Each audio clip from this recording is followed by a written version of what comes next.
Welcome to Agenda Edina, a program summarizing the actions taken at City Hall that affect you most. I'm your host, Dorothea Marty.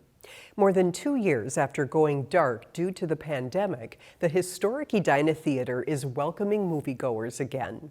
The 1930s-era cinema now offers customers a modern experience with design features inspired by a movie classic from 1980. A grand opening was held at the end of September. Edina TV takes us there.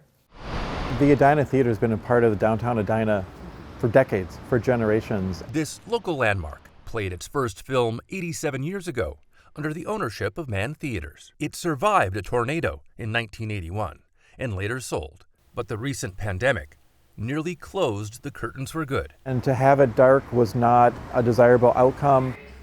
It's considered an important piece of the business district. People come here in the evenings, they have dinner ahead of time, they might go shopping. But to reopen, it would need a new tenant and more than a few things repaired. This year, new plans for the theater were set in motion. The city had stepped in with an incentive, $149,000 in American Rescue Plan Act dollars for the owner and a $350,000 forgivable loan for the new tenant, Mann Theaters. For it to come back around to us is so humbling. And although nearly everything inside would be replaced, it was important that some things stay the same. The new paint job, LED bulbs to make it more energy efficient. Gone are the cramped and uncomfortable seats. Brand new heated luxury recliners. These renovations haven't been all work and no play. The third floor will transport you to another time and place. This is the bar from The Shining.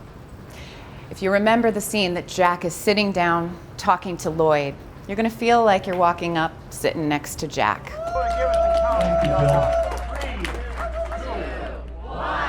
At the end of September, the lights from the Edina Theatre shone bright once again. It's very, very substantial for us to be able to be a part of it and to bring it back to life and give it its life that it's needed. I'm Dan Carpenter for Edina TV. In addition to preserving the iconic Edina Theatre sign, Mann Theaters decided to keep another popular feature longtime customers will recognize, the carpet. The sale of THC edibles and drinks in Edina is now regulated. On July 1st, it became legal in Minnesota to sell edibles and beverages containing no more than 0.3% tetrahydrocannabinol, or THC, to people 21 and older in a form limited to 5 milligrams of THC per serving and no more than 50 milligrams per package. The law empowers local municipalities to enact ordinances on matters such as licensure, compliance, enforcement, and zoning. Last month, after a short moratorium on the sale of THC edibles and drinks in Edina, the City Council established a municipal licensing and regulatory system modeled after enforcement code provisions and practices used to regulate tobacco in town.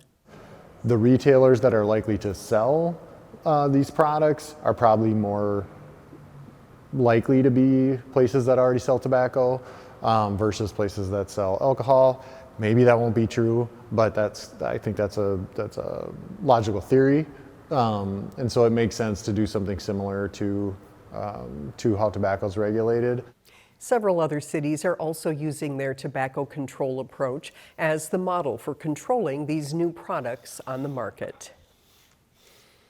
As part of the general election, Edina voters will consider a 0.5% local option sales tax to finance $39.3 million of an investment plan to renovate and provide new amenities at Braemar Park and Arena and Fred Richards Park. Voters will find 2 referendum questions on the ballot. The first asks if voters approve the use of a local option sales tax to fund $21.6 million in improvements at Braemar Park and Arena. Those improvements include $8.1 million at Braemar Park for a new trail system for walking, biking, and cross-country skiing, a new playground, pickleball, and platform tennis courts, and upgrades to the Courtney Fields baseball complex, and restored natural resources and improved parking. The proposal also includes $13.5 million to update Braemar Arena. That includes a new air quality control system, updated roof, and improved energy efficiency, along with upgraded restrooms, locker rooms, rink surfaces, and rink cooling system.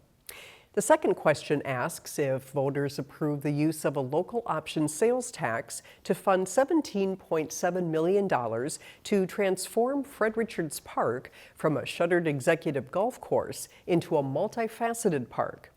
These investments include new trails, pickleball courts, and a basketball court, natural restoration, inclusive playgrounds, a pavilion, and a great lawn area, as well as new lighting, seating, signs, infrastructure, and parking. If either one or both questions are approved, the sales tax will not exceed a total of 0.5%. The sales tax would be used to finance the parks and arena improvements for no more than 19 years. If the bonds for the park projects are paid off before then, the sales tax would expire at that time. The only way the tax could be extended or used for other projects would be if the legislature authorized the change and Edina voters approved.